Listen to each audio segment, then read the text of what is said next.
welcome to a brand new episode of The Partial Historians. I am one of your hosts, Dr. Rad. And I am your second host, Dr. G. Welcome, everybody. Indeed, we're back into the narrative, back in the saddle again. The story continues. It's been a long time since we've done a narrative episode. We've been too special for our own good. Been jotting around here and there, ConquerBandits here, Tiberius there. It's all been happening. So it's exciting times to get back into the narrative. Yes. But I think the real question is, where are we up to in the narrative? Well, I mean, it was a pretty low point if my memory serves me correctly. Wasn't there like a hideous plague the last time we spoke? Pestilence! Dun, dun, dun. So it was about like, what, 463, 462, something like that? Yeah, roundabout, yeah. Okay. Hazy dates, hazy times, lots of death. Yes. And not just poor people, important people too. Consuls dying in the moment. I know. Yeah, so before we jump into continuing on from this sort of natural health epidemic disaster moment, yes. I just want to bring your attention to a couple of little details about pestilence. You always have my attention, Dr. G, but go ahead. I did more research. I'm very excited. I came across a paper by Northwood where he is looking at grain scarcity and pestilence together and looking at the annalistic tradition. So we're both reading source material. You're reading Livy. Yep. I'm reading Dionysius of Halicarnassus. And they're both classified as annalists. They're Yes. doing a year-by-year history. It's very handy for us. It's very handy for us. And obviously it makes sense from a linear perspective of time. Yes. A historical record that's based on time progressing. Yeah. Fine. But what about this pattern of pestilence? So I just thought it was, disease. That's kind of how it worked, especially in an age where, sanitation is not quite up to standard that we are used to. things may have smelled a little bit worse in ancient Rome than they do today. Oh, no, that's what I mean. Yeah. It is fair to say. Yeah. So this issue with pestilence, the reason why I bring it up is because part of the problem that we have generally as historians looking at the annalistic tradition is that we just don't know how much we can trust our written source material for these early years of Roman history. Yeah. They're writing about stuff that they haven't witnessed. They're relying on sources that we no longer have. Yeah. And the details themselves seem a little bit hazy and sometimes, from a narrative perspective, maybe a little convenient for the sort of stories they want to tell about the world they're living in at the time they're writing. Well, that's true. I mean, although we have precious little from this actual time period that we're looking at, the annalistic tradition wouldn't be a trove of like heaps of detail. It's not, no. That's not the idea. I mean, the Romans don't really start doing history like you and I are talking about it, like with Livy and Dionysius and Halicarnassus, until much later. Yeah, so these guys are writing in like 1st century BC, and they're talking about events that are happening 300, 400 years earlier. And their sources are patchy, or Their like sources- just not particularly detailed. Yeah. Yeah, and often they're trying to piece these things together, sometimes from really fragile records. Yes. So a Fasti, for instance, is recording the names of the 2 consuls and maybe a couple of other things, maybe some religious stuff. But apart from that, it's a blank slate. Yeah. We know that some records are recording instances of pestilence. For religious reasons? Yeah, for their connections to the gods. This is why Dr. G is looking super excited. Yeah. I'm smiling a lot, my friends. So what we have is a sense in which there are different patterns in our annalistic sources, and this is what Northwood is looking at. Right. Grain shortages, which are happening periodically, is the argument here. I wonder if that has anything to do with the fact that there's not many agricultural workers because they've all been, at war. Life is tough out there when you're trying to farm, but you also need to kill some people. Damn you, neighbors. So there's that problem. Yes. And then there's also these instances. I like that word. Insolences. Stop being so insolences. Instances of pestilence. Yes. Which appear to be happening about every 10 years or so.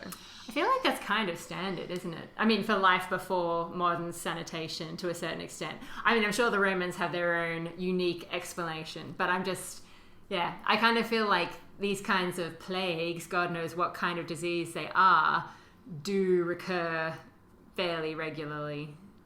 Yeah, and this is essentially the same conclusion that Northwood has come to as well. Right, yeah. Is that the assertion by some historians that perhaps the annalists are making up these instances of pestilence as a way to fill in the fallow years where there's not enough military activity or politics to talk about. Interesting. Is maybe not that sort of bad. Maybe it's not the way things are going. And actually, pestilence is a way of recording something that has come up in fasties as well. Interesting. Okay, so they're making it up, are they? Well, juicing up the record, are they? They might be. Nothing like a quick academic to like spice up your narrative. I must admit, because we're obviously taking things quite slowly, that's what we are. That's how we are as women, you know. slowly. I kind of did feel like that period where we were just talking about the pestilence was a bit of a meh time period politically and militarily. You know, I mean, let's face it, we're getting decades into the Republic now and we're still fighting the same old enemies, Dr. G. Where's someone new and exciting on the horizon? First of all, you have to kill everybody off so fresh blood can come through. Yeah, I kind of did feel like we were getting to that point. Now I'm suspicious. However, the thing is, I kind of feel like that last one we were talking about, there must have been some reality there because, you know, important people were dying. They were running through interregna like they were going out of fashion. Yeah, and this is the thing to keep in mind, is that even if we can't be sure of our written source material, which we can't, no. That we shouldn't just dismiss these narratives of pestilence out of hand. Yeah. Likewise with things like grain scarcity. Well, I think the thing is, when I think of pestilence, I tend to think of bubonic plague, which it isn't necessarily that. I mean, it could just be a really terrible flu. We don't really know. Yeah, get your flu shots, guys. This is the thing. They never give us enough detail for us to retroactively diagnose what kind of disease we're dealing with. And it's clearly, I mean, we've looked at a few now. They're clearly not exactly the same. It's still kind of vague. They tend to focus on like how many people are dying and who's falling ill, which is good, but not super useful. So yeah, nobody's taking a record of symptoms. Not a detailed one. Not a record that not lasts one that suits the doctors. Oh, right. Well, on that note, I will just move straight away from pestilence and we'll get back into the narrative. I ruined it. Excellent. That's all I had to say about that. No, well, thank you for that extra detail. That's awesome. That's okay. All right, so I guess we should probably start with the consuls of the new year. And it's great to have some consuls back on the scene after everybody dying. Yeah, after a lot of interreges, we finally have some new consuls. And they're going to live. They're going to live. For a whole year. So my consuls are listed as Lucius Lucretius, Trichopatinus. Yeah, I know my emphasis is all off with that, but it's a mouthful, that one. And Titus Veturius Geminus, or potentially Titus Vetusius Geminus. Ooh. Or Geminus, depending on how you prefer. Hello. Yeah. All right, I think we are in the same year, so this is a good sign. Excellent. I have Lucius Lucretius Triptilinus. See, I told you it was difficult. It doesn't. I'm just going to call him Tricky Lucretius. He who likes to trick or trip or trip on in the Oh my god, I'm rubbing. Okay, I stop.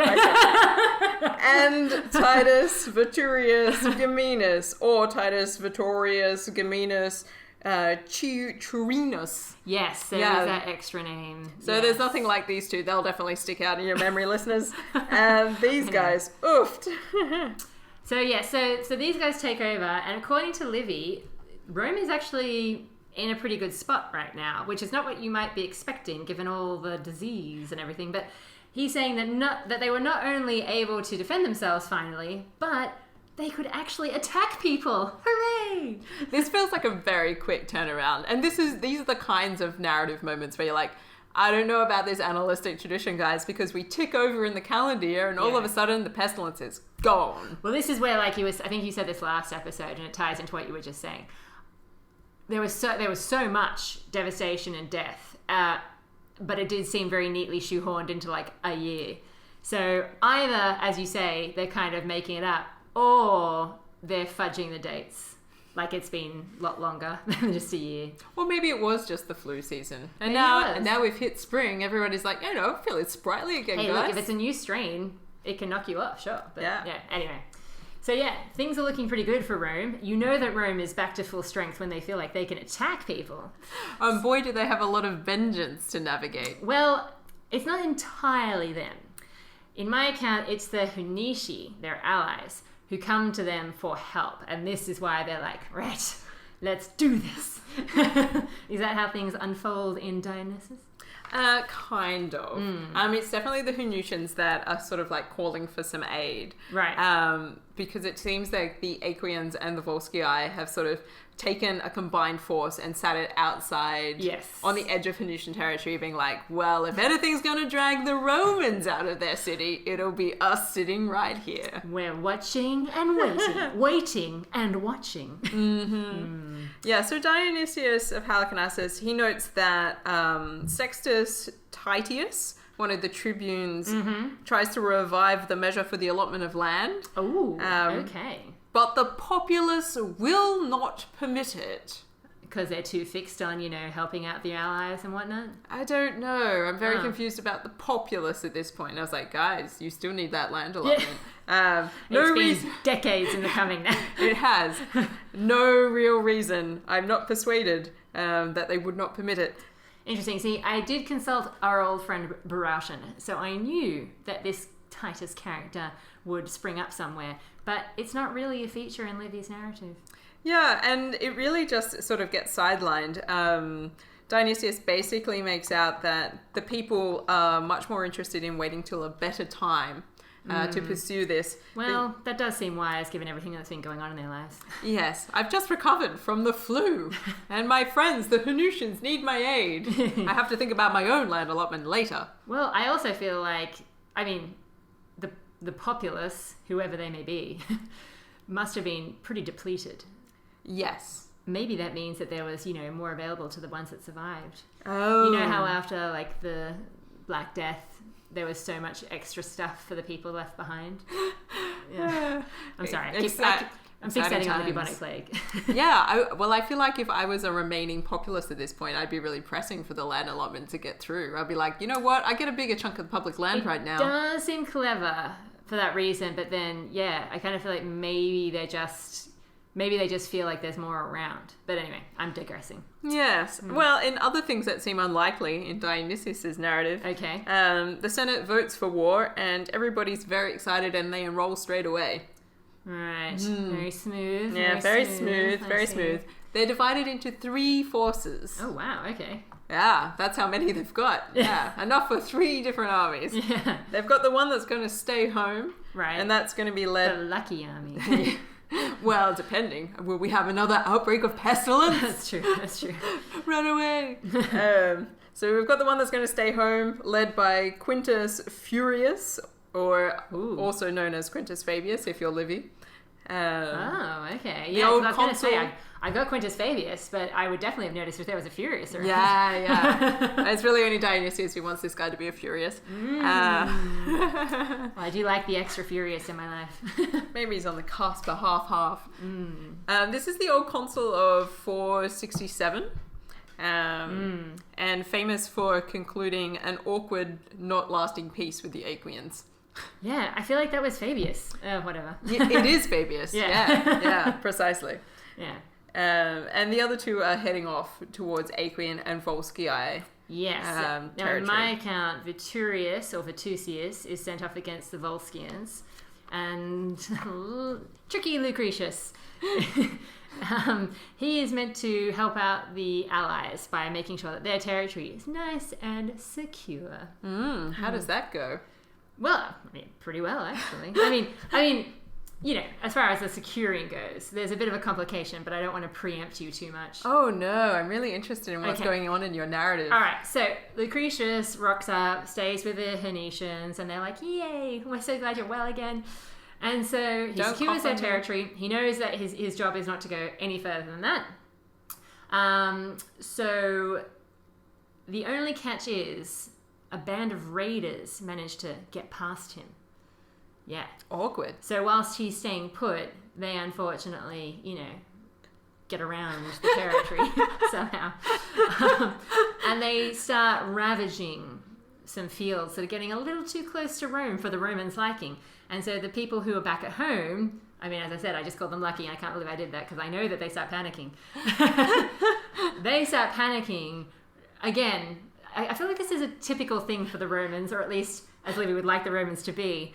They're panicking more because they're surprised than because there's actually a problem, because they're fine. Like, they've got Quintus Fabius, like, they're all good. Defenses are fine, but because they're taken unawares, they start panicking. I feel like this is at least the third or the fourth time I have said that about the Romans. It also seems like a bit of a comedy of errors. Being like, going out with my army. Oh no, the bandits have gotten around me. The force in the background is like, ah! I just kind of feel like it's almost as though the Romans are like, we're super freaking tough. Nothing can get past us. We will defeat the entire world except, oh my god, I can see you standing there. Oh my god. Are you in my cornfield? Can you tell me when you're standing there? I'm really scared. Do I know you? Yeah. I don't know you. Danger. So yeah, I don't know what it is, but somebody needs to call the neighborhood watch meeting right now because we need to confer about this because I do not recognize you, Sunshine. It's just not the way things are done. I don't know who this band is that you're part of, but you need to get back. Exactly. So luckily, of course, though, Quintus Fabius is there, and he calms them right down because he turns around to the young men, I presume the flower of the youth, although this is not specifically said to me, the young men and the people who've been left to his defenses, and he's like, right, everyone, quick march, get into your positions, blah, blah, blah, and he calms everything right down. And the enemy are like looking at this going, okay, well, after initially throwing up their skirts and running away, it seems like these Romans have got their act together. I'm not sure if I can be bothered to attack the city.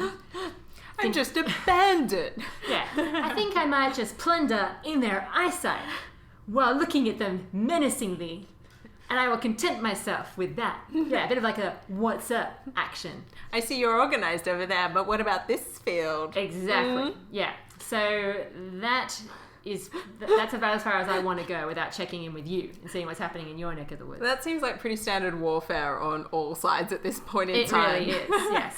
Hi, I can see you watching me while I set your crops on fire. Yeah. Well, I mean, again, you can't help but think that given where the Romans presumably are at after, the pestilence, that this would be a good time to attack the city if they really were that weak. But yeah, look, nobody's really playing the long game here, are they? They always are. So I don't have anything about this group of bandits. Oh, really? Yeah, nice. Nothing. Score one, Livy. I'm pounding Livy right now. I mean, sorry, that's kind of wrong. I meant... You're fist pumping, Fist Livy. pumping, that's what I meant. That's different. That's what I meant. Sorry. Livy turns in his grave and he's like, well, hello there, Dr. I've been writing Agnes. a lot of essays and the words are swirling in my head. Anyway, yeah, Livy and I are fist bumping. Hello. Across time and space. It's amazing. So, I mean, we have this moment where Lucretius is heading off into the country of the Aequians. Right, yeah. And Veturius is heading off to that of the Volscians. Yes. Literally nobody is staying with the Hernutians. Aww. They're kind of like, no, it's best if what we will do as a strategy is by attacking the Volscii and the Aequians in their home territory, that will draw their combined forces back. You know, I wish I had my map right now. I can't remember who borders who. Are the Aequians right next to the Hernutians? I kind of feel like they are close, aren't they? Wait, I have a map for this. Nice. Yes, Prepared. I do. Nice. So the Hernutians are right smack in the middle of That's right. Volscii and Aequian That's territory. why they always get slammed. Poor Hernutians. Yeah, so we're looking at this magical map right now, which is divided up into language groups. Thank you so much. Yes. So if you head directly sort of east of Rome, you're heading towards the Aequian territory. The southeast is where the Hanusians are, Right. and then the more southeast is where the Volscii are. Yeah. Well, in that case, I claim our accounts actually do kind of match up, because I kind of feel like if you are securing the Hanetian territory, then you must also be, relatively close to the Aequians. Kind of. So you've got these combined forces. According to Dionysius, this combined force of Volscii coming up and Aequians coming down to attack the Hanusians, and then the Roman forces splitting up and going to the Volscii and Aequian territory to try and massage that situation. So they're not directly helping the Hanusians at this point. It's sort of like an indirect attack. No, I get it, but I draw kind them of out. feel like that could be, just the way you tell the story. Like, I feel like it's the Aequians that have eluded my guy. Oh, lucky. Oh, the Aequians. So No, you wait, reckon tricky. this? Oh, tricky. You reckon this group of bandits is like the Aequians going That's what I around? mean. I kind of feel like heading that's the towards Rome? Aequians, because the Romans are in the Hanusian territory. Securing it to me means that you'd be on the border. So I guess that's why I feel like our accounts kind of match up, because that would mean that I feel like the Aequians would know the Romans are there, and they've gone. And the Aequians are famous for their guerrilla warfare tactics. True, I remember this. Yes, Yes. that is very true. Yeah. I'm feeling very persuaded right now. Anyway, continue. Yeah. So what happens at that point is that the Volscians get kind of excited. So the Aequian response is to just kind of watch from a distance. Yeah. Convenient. While Lucretius is invading their country, and they retreat back to their own city, and they just kind of watch and let them burn some fields. The Volscians in Volscian territory, however, see Viturius's force approach and then get pretty excited. And they're like, we could take these guys. We see you there. They've still got a flummy cuff. Yeah, so Dionysius says that the Volscians are inspired by rashness, arrogance, and despising the Roman army. And these are the three things that drive them forward. Well, yeah, I mean, what else is there, really? And driven by these three things, we get some foreshadowing of what's going to happen in this narrative. They get very excited, but they get quite confused and scared when the Romans start up with their war cry. Oh, okay. I know. I'd love to know what this war cry is about. This is not in Livy, so I'm all ears. The Roman war cry. Wrong. And they're like, okay, all right. And then they flee inside the walls.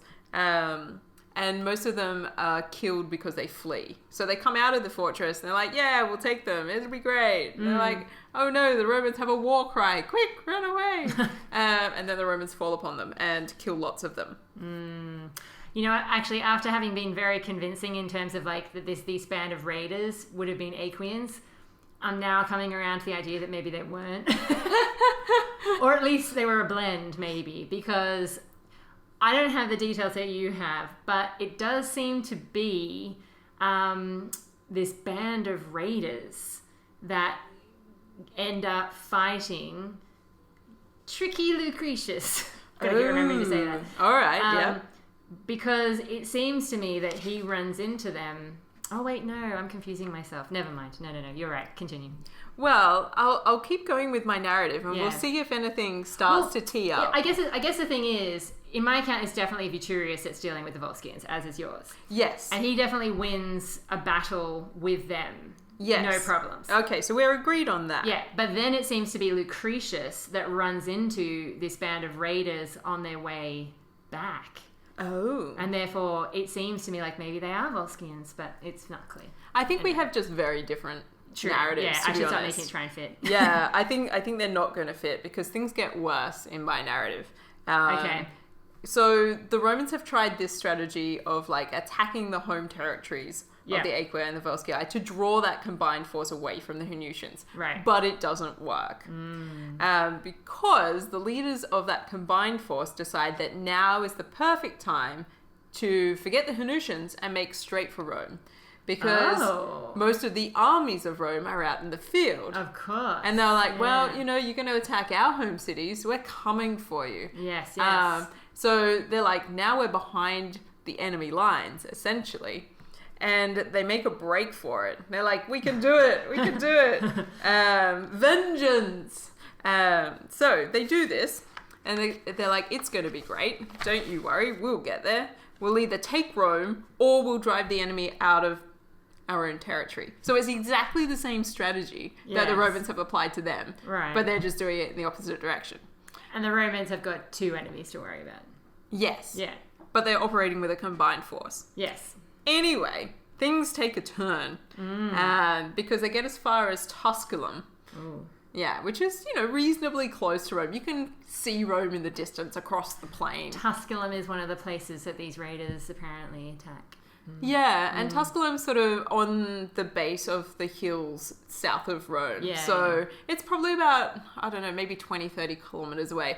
But up the hill, you can sort of look out and you can see the city of Rome in the distance. And there'll be a bit of it over there. And you'll be like, we're so close. Yeah. I can see Rome. It sounds close. Too close. Yes.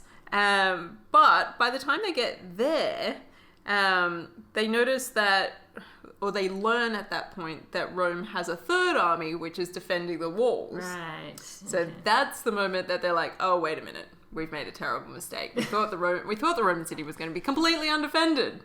You don't tell me they have 3 armies and one of them's defending the city. We don't want to face anybody. We should have known being in the field against tricky Lucretius. Yeah, so instead they lay some waste around Tusculum, and then Lucretius appears. See, this is where, you know what? Our accounts do meet This up. is where they match up. Yeah, because this is exactly it. So this is the band of raiders that somehow have got close-ish to Rome, and now they're going back. And the further they're going away from Rome and back towards their own home, that's when they run into Lucretius, and that's where our narratives combine. So they must be Volscians. They must be Volscians. So what in Dionysius is the combined, unified force of the Aequians and the Volscii together. Okay, in Livy is a bandit raid. Well, I mean, look, he's not really clear on who's who. I'm just trying to be clear. Yeah. Possibly they are a combination, because again, that would make sense. But yeah, anyway, it's basically these people who are in retreat, and because they're in retreat and they're getting further and further away from Rome, their guard has dropped. Dun, dun, dun. Exactly. They're perfect prey for the Romans to strike.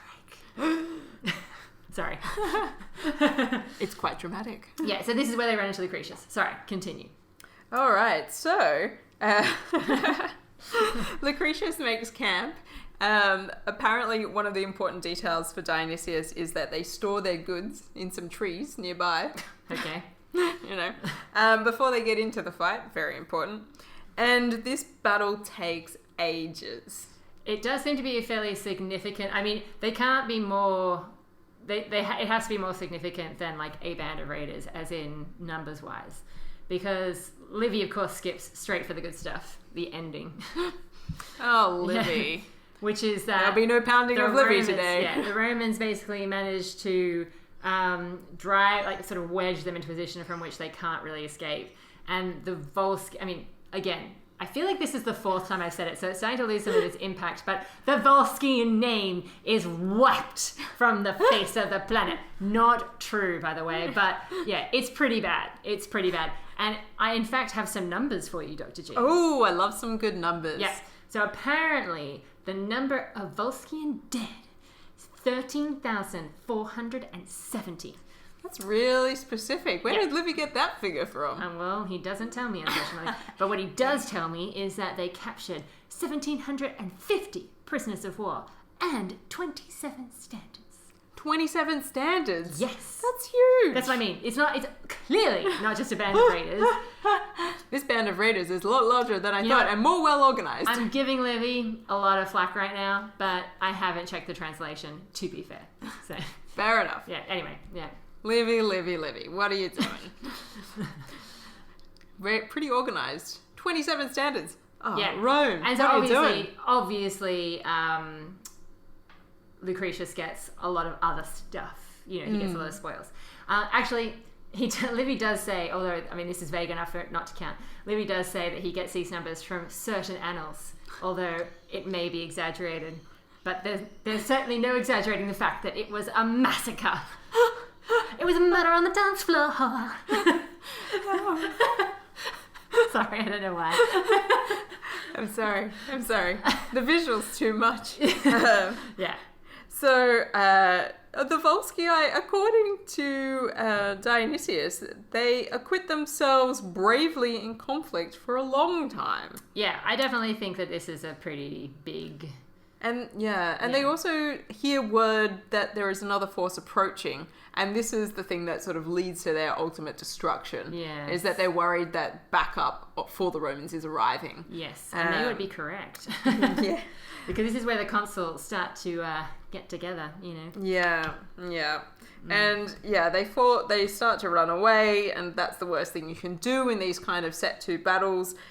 Because then everybody just chases after you and tries to kill you, and it's very easy because everybody's armor is based on defending the front of the body, not the back. True. Yeah, this is why people die all the time. And you can throw stuff at them while they're running away. Well, yeah, I mean, I know running away is not great, but, you know... Yeah, like tactically, it's not. I never really think about the armor on the back. Well, I think I tend to assume that the armor is designed more for the protective. No, you're right. Front. Now that I think about it, I guess it's because when you think about, well, when I daydream, Dr. G, about men in armor, which I do often, I guess I use movies as visuals, and generally they're obviously facing you, you know, like the viewer. And facing each other. So I guess don't really think about the back as much. Yeah, you don't think about the back. But even when you look at like the sort of armor that they would be wearing, if you think about a breastplate, that's fine. But it's your breast that's being protected here. Yeah, for sure. And if you're one of the fighters who's just like on the ground and you have to pay for your own armor, you're really limited by whatever it is that you can afford. Yeah, that's true. And what are you going to protect? Generally, you're going to protect the front. Well, I'm assuming that armor at this point in time is not super good. It's not, I don't think. In terms of saving lives. I mean, you know, little things here and there, sure. But... So it's fair to say that the Romans come through this pretty well. Yes, definitely. Lucretius is given credit for laying waste to the country of the Aequians. Good and Veturius goes and lays waste to the land of the Volscii. Yes. And then it's time for elections. But just before that happens... in recognition of the grand military deeds that have happened in this year, Lucretius gets a triumph. And Veturius gets an ovatio.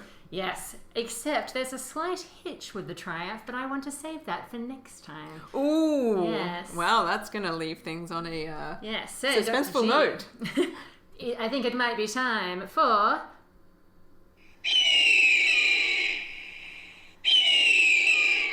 partial pick. Ooh. Alright, so Dr. G, are we going to be dishing out Roman eagles? I feel in the mood. Alright.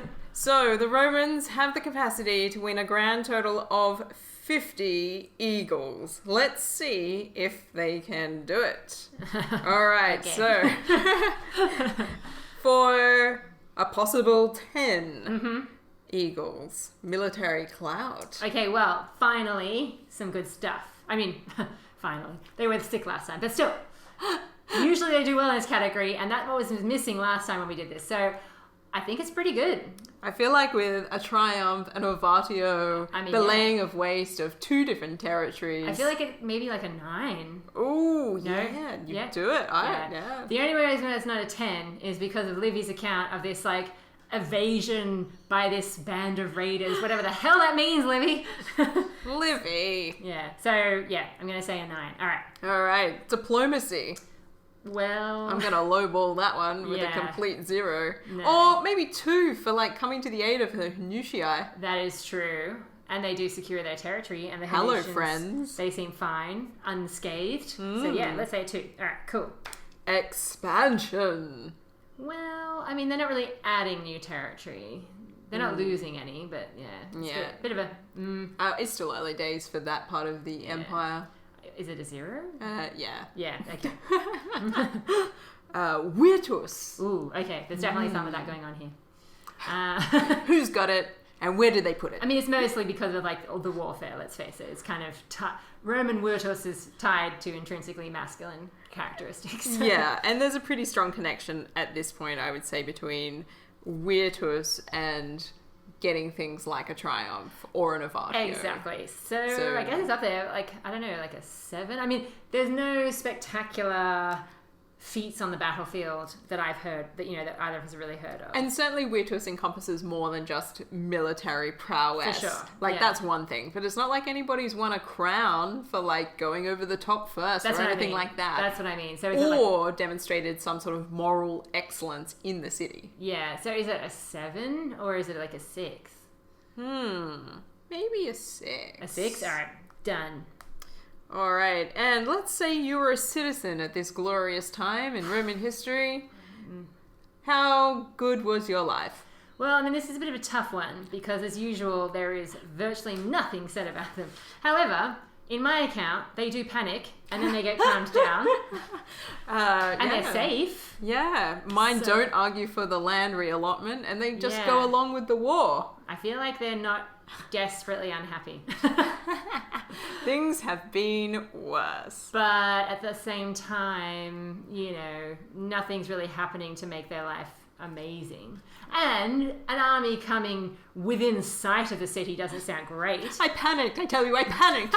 I wet my pants. I've told them before, again and again, I must receive written notice before they want to attack the city. I need to feel safe. I can't farm under these conditions. So, like a 3?